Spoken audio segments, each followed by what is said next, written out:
വയനാട് ഉരുൾപൊട്ടലിൽ കാണാതായവർക്കായുള്ള തിരച്ചിൽ 8ാം ദിവസവും തുടരുകയാണ്. സൂചിപ്പാറ സൺറൈസ് വനമേഖലയിൽ ഇന്ന് തിരച്ചിൽ നടത്തും. 12 രക്ഷാപ്രവർത്തകരെ ഹെലികോപ്റ്റർ മാർഗം എത്തിക്കും.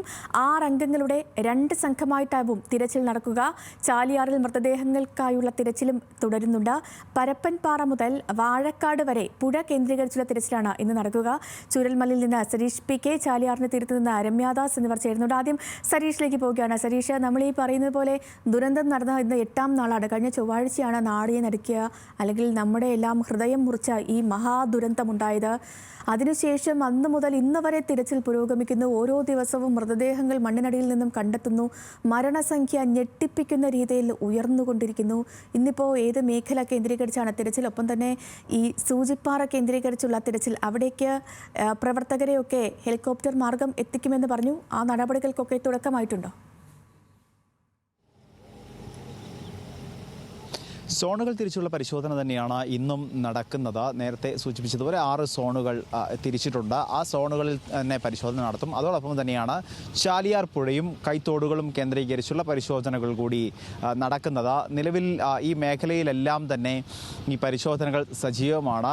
രാവിലെ ശക്തമായ മഴ ഈ മേഖല കേന്ദ്രീകരിച്ച് ഉണ്ടായിരുന്നു. അതുകൊണ്ട് തന്നെ ആദ്യഘട്ടത്തിൽ ഈ രക്ഷാപ്രവർത്തനത്തിന് അല്പം പ്രതിസന്ധി നേരിട്ടിരുന്നു. പക്ഷേ ഇപ്പോൾ കാലാവസ്ഥ മാറിയിരിക്കുന്നു. ശക്തമായ വെയിലുണ്ട്. അതുകൊണ്ട് തന്നെ അതിവേഗം രക്ഷാപ്രവർത്തനം നടത്തണം എന്നൊരു തീരുമാനമാണ് ഇപ്പോൾ എടുത്തിരിക്കുന്നത്. അതിൻ്റെ ഭാഗമായി എല്ലാ മേഖലകളിലും വേലിപ്പാലത്തിന് സമീപം മുതൽ ഈ പുഞ്ചിരിമട്ടം വരെയുള്ള സ്ഥലത്ത് മുഴുവൻ പരിശോധന നടത്താനാണ് തീരുമാനം. അതും കുഴിച്ചുള്ള പരിശോധന തന്നെ നടത്തണം എന്നുള്ളതാണ്. അതായത് മണ്ണും കല്ലും നീക്കിയുള്ള പരിശോധന കൃത്യമായി നടത്തണം എന്ന് തന്നെയാണ് നിർദ്ദേശം നൽകിയിരിക്കുന്നത്. അതിൻ്റെ ഭാഗമായാണ് ഈ രാവിലെ മുതലുള്ള പരിശോധന നടക്കുകയും ചെയ്യുന്നത്. കഴിഞ്ഞ കുറേ നാളുകളായി, ഏതാണ്ട് 8 ദിവസമായി ഈ മേഖലകളിലൊക്കെ പരിശോധന നടക്കുകയും ഈ മൃതശരീരങ്ങളോ അല്ലെങ്കിൽ ശരീരഭാഗങ്ങളോ ലഭിക്കുന്ന സാഹചര്യമുണ്ട്. അപ്പോൾ ഇപ്പോഴുള്ളൊരു തീരുമാനം ഈ സ്ഥലങ്ങൾ കേന്ദ്രീകരിച്ച്, സോണുകൾ കേന്ദ്രീകരിച്ച് ഒരു അവലോകനം നടത്താനാണ്. കാരണം ഇനി എത്ര പേരെ കണ്ടെത്താനുണ്ട്, എത്ര പേരാണ് ആ മേഖലയിൽ ഉണ്ടായിരുന്നത്, ആ മേഖലയിൽ ആരൊക്കെയാണ് ക്യാമ്പുകളിലേക്ക് മാറിയത്, എത്ര വീടുകൾ തകർന്നിട്ടുണ്ട്, ഒപ്പം തന്നെ ആ മേഖലയിൽ ഇനി എത്ര പേർ ഈ മണ്ണിനടിയിൽ ഉണ്ടാവാനുള്ള സാധ്യതയുണ്ട് തുടങ്ങിയ കാര്യങ്ങളെല്ലാം തന്നെ അവലോകനം ചെയ്യുന്നതിന് ഭാഗമായി സോണുകൾ കേന്ദ്രീകരിച്ച് അല്ലെങ്കിൽ സോണുകൾ തിരിച്ച് ഇന്ന് അവലോകന യോഗം തരും. പ്രദേശവാസികളുണ്ടാകും. അവിടുത്തെ പഞ്ചായത്ത് മെമ്പർ ഉൾപ്പെടെയുള്ളവർ ഈ അവലോകന യോഗത്തിൽ പങ്കെടുക്കും. ഈ നേതൃത്വം നൽകുന്ന, അതായത് രക്ഷാപ്രവർത്തനത്തിന് നേതൃത്വം നൽകുന്ന ഫയർഫോഴ്സിൻ്റെയും സേനയുടെയും ഒപ്പം തന്നെ മറ്റ് വിഭാഗങ്ങളുടെയും തലവന്മാരും ഈ അവലോകന യോഗത്തിൽ, ഓരോ മേഖലകൾക്കും ഓരോ ലീഡർമാരെയാണ് നിശ്ചയിച്ചിരിക്കുന്നത്. അവരെല്ലാം തന്നെ ഈ അവലോകന യോഗത്തിൽ പങ്കെടുക്കും. ആ അവലോകന യോഗത്തിൽ എന്ത് തീരുമാനമാണോ എടുക്കുന്നത് അതിൻ്റെ അടിസ്ഥാനത്തിലായിരിക്കും അടുത്ത ദിവസങ്ങൾ മുതൽ തിരച്ചിൽ നടത്തുക എന്നാണ് മനസ്സിലാക്കുന്നത്. കാരണം ഓരോ മേഖലയിലും ഇനി എത്ര പേരെ കണ്ടെത്താനുണ്ട് എന്നത് സംബന്ധിച്ച് ഇപ്പോഴും ചില സംശയങ്ങളുണ്ട്. കാരണം പുഞ്ചിരിമട്ടം മേഖലയിൽ നിലവിലെ സാഹചര്യത്തിൽ പ്രദേശവാസികൾ തന്നെ പറയുന്നത്, ഇവിടെ തിരച്ചിൽ നടത്തിയാൽ കൂടുതൽ ആളുകളെ ഇനി കണ്ടെത്താനുള്ള സാധ്യതയില്ല. കാരണം പുഴയോട് ചേർന്നുള്ള മേഖലയിലായതുകൊണ്ട് തന്നെ ഒരുപക്ഷെ മൃതദേഹങ്ങൾ താഴേക്ക് എത്താനുള്ള സാധ്യതയുണ്ട്. അതായത് മുണ്ടക്കൈ ഉൾപ്പെടെയുള്ള, അല്ലെങ്കിൽ മുണ്ടക്കൈയിലോ അല്ലെങ്കിൽ വെള്ളാർമല സ്കൂളിന് സമീപത്തോ ഒക്കെയായി ആ മൃതദേഹങ്ങൾ എത്താനുള്ള സാധ്യതയുണ്ട് എന്നാണ് പ്രദേശവാസികൾ തന്നെ പറയുന്നത്. അതുകൊണ്ട് ഈ പുഞ്ചിരിമട്ടം മേഖലയിൽ കൂടുതൽ പരിശോധന നടത്തിയിട്ട് കാര്യമില്ല എന്നൊരു സാഹചര്യത്തിലേക്ക് ചിലപ്പോൾ പോയേക്കാം. എന്തായാലും പക്ഷേ ഇപ്പോൾ അവിടെയും പരിശോധന നടത്തുന്നുണ്ട്. ഇന്നത്തെ അവലോകന യോഗത്തിന് ശേഷമായിരിക്കും ആ കാര്യത്തിലൊരു തീരുമാനമെടുക്കുക. പക്ഷേ ഈ മുണ്ടക്കൈ, അതിന് താഴെയുള്ള മേഖല, അതായത് വെള്ളാർമല സ്കൂളിനും മുണ്ടക്കൈക്കും ഇടയിലുള്ള മേഖലയിൽ നിരവധി വീടുകളുണ്ട്. ഏതാണ്ട് 100ഓളം വീടുകൾ ആ മേഖലയിൽ മാത്രം തകർന്നിട്ടുണ്ട്.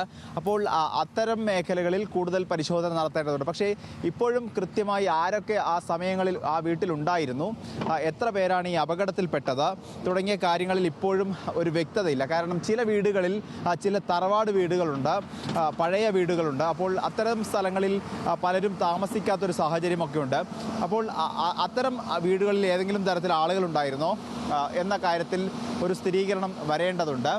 അതുകൂടി കണക്കെടുത്ത് ഒപ്പം തന്നെ പഞ്ചായത്ത് മെമ്പർ ഉൾപ്പെടെ അവിടെ എത്തി എത്ര വീടുകൾ തകർന്നിട്ടുണ്ട് തുടങ്ങിയ ഒരുപക്ഷെ ഈ റവന്യൂ വകുപ്പിൻ്റെ നാശനഷ്ട കണക്കുമായി ബന്ധപ്പെട്ട കാര്യങ്ങൾ കൂടി ഇതിനോടൊപ്പം എത്ര വീടുകൾ തകർന്നിട്ടുണ്ട്, അതിൽ എത്ര പേരുണ്ടായിരുന്നു തുടങ്ങിയ കാര്യങ്ങൾ കൂടി ഈ പരിശോധനയുടെ ഭാഗമായി കണ്ടെത്താനാകും എന്നാണ് പ്രതീക്ഷിക്കുന്നത്. എന്തായാലും അത്തരത്തിലുള്ളൊരു അവലോകനം കൂടി ഇന്ന് നടക്കുന്നുണ്ട്. അതോടൊപ്പം തന്നെയാണ് ഈ പുഴ കേന്ദ്രീകരിച്ചുള്ള രക്ഷാപ്രവർത്തനം കൂടുതൽ സജീവമാകുന്നത്. അതോടൊപ്പം തന്നെ ഈ ഹെലികോപ്റ്ററിൽ എത്തിച്ച് സൂചിപ്പാറയ്ക്ക് സമീപമൊക്കെ കഴിഞ്ഞ ദിവസങ്ങളിൽ രക്ഷാപ്രവർത്തനം നടത്തിയവരൊക്കെ ഈ അപകടത്തിൽപ്പെടുന്ന അല്ലെങ്കിൽ അവരെ തിരിച്ചു കൊണ്ടുവരാൻ സാധിക്കാത്തൊരു സാഹചര്യമൊക്കെ ഉണ്ടായിരുന്നു. അപ്പോൾ അത്തരത്തിൽ അപകടത്തിൽപ്പെട്ടവരെ അല്ലെങ്കിൽ അപകടത്തിൽപ്പെടാൻ സാധ്യതയുള്ളതിനാൽ പല മേഖലകളിലേക്കും രക്ഷാപ്രവർത്തകരെ എത്തിക്കാനായിരുന്നില്ല. പക്ഷേ ഇന്നലെ ഈ സൺറൈസ് ഹിൽ എന്ന് പറയുന്ന ഏറ്റവും ദുഷ്കരമായ മേഖല, അവിടെ കൂടുതൽ ആളുകളെ എത്തിച്ച് പരിശോധന നടത്തണം എന്നൊരു നിർദ്ദേശം പല പ്രദേശവാസികളും മുന്നോട്ട് വെച്ചിരുന്നു. പക്ഷേ പ്രതിസന്ധിയായത് അവിടേക്ക് എത്തിച്ചേരാനുള്ള വഴി അത് ദുർഘടമാണ്. അതുകൊണ്ട് തന്നെ അത്രത്തോളം ആളുകൾക്ക് സൈനികർക്ക് പോലും അവിടെ എത്തിച്ചേരാൻ സാധിക്കാത്തൊരു സാഹചര്യം ഉണ്ടായിരുന്നു. അതുകൊണ്ടാണ് ഹെലികോപ്റ്റർ മാർഗം അവിടെ ആളുകളെ എത്തിക്കാം എന്ന ഒരു തീരുമാനത്തിലേക്ക് പോയത്. അതിൻ്റെ ഭാഗമായി ഈ ഹെലികോപ്റ്ററിൽ തന്നെ അവരെ അവിടേക്ക് എത്തിച്ച്, അതായത് 12 അംഗങ്ങളാണ് ഈ ഹെലികോപ്റ്ററിൽ അവിടേക്ക് എത്തുന്നത്. 6 സംഘാംഗങ്ങളായി 2 വിഭാഗത്തിൽ 6 പേരുൾപ്പെടുന്ന സംഘമായി തിരിഞ്ഞായിരിക്കും പരിശോധന നടത്തുക. എന്തായാലും ആ പരിശോധനയും ഇന്ന് നടക്കും. ഒരുപക്ഷെ അവിടെ കൂടുതൽ സാന്നിധ്യം അല്ലെങ്കിൽ ജീവസാന്നിധ്യമോ അല്ലെങ്കിൽ മൃതദേഹങ്ങളോ കണ്ടെത്താനുള്ള സാധ്യതയുണ്ട് എന്ന് തന്നെയാണ് പ്രദേശവാസികൾ ഉൾപ്പെടെ പറയുകയും ചെയ്യുന്നത്. എന്തായാലും ഈ മേഖലയിലെല്ലാം തന്നെ കൃത്യമായി അവലോകനം നടക്കുകയും തിരച്ചിൽ നടക്കുകയും ചെയ്യുന്നുണ്ട്. ഇന്നലെ ഡ്രോൺ ഉപയോഗിച്ച് പരിശോധന നടത്തിയ സ്ഥലത്ത് ചില സ്ഥലങ്ങളിൽ സാന്നിധ്യമുണ്ട് അല്ലെങ്കിൽ ഈ മനുഷ്യ സാന്നിധ്യം ഉണ്ടാവാൻ സാധ്യതയുണ്ട് എന്നൊക്കെ ഡ്രോൺ പരിശോധനയിൽ കണ്ടെത്തിയിരുന്നു. അത്തരത്തിലുള്ള സ്ഥലങ്ങളിൽ ഇന്നലെ മണ്ണ് കുഴിച്ചുള്ള പരിശോധനയും നടത്തി. പക്ഷേ കൂടുതലായി ഒന്നും അല്ലെങ്കിൽ അവിടെ മനുഷ്യ സാന്നിധ്യമോ മൃതശരീരങ്ങളോ ഒന്നും തന്നെ കണ്ടെത്താൻ സാധിച്ചിരുന്നില്ല. അതുകൊണ്ട് തന്നെ ഈ ഡ്രോൺ പരിശോധന ഇനി തുടരേണ്ടതുണ്ടോ എന്നുള്ളൊരു സംശയം കൂടിയുണ്ട്. എന്തായാലും നിലവിൽ അത്തരത്തിൽ ഡ്രോൺ പരിശോധനയുമായി ബന്ധപ്പെട്ട് ഇതുവരെ തീരുമാനങ്ങളൊന്നും തന്നെ എടുത്തിട്ടില്ല.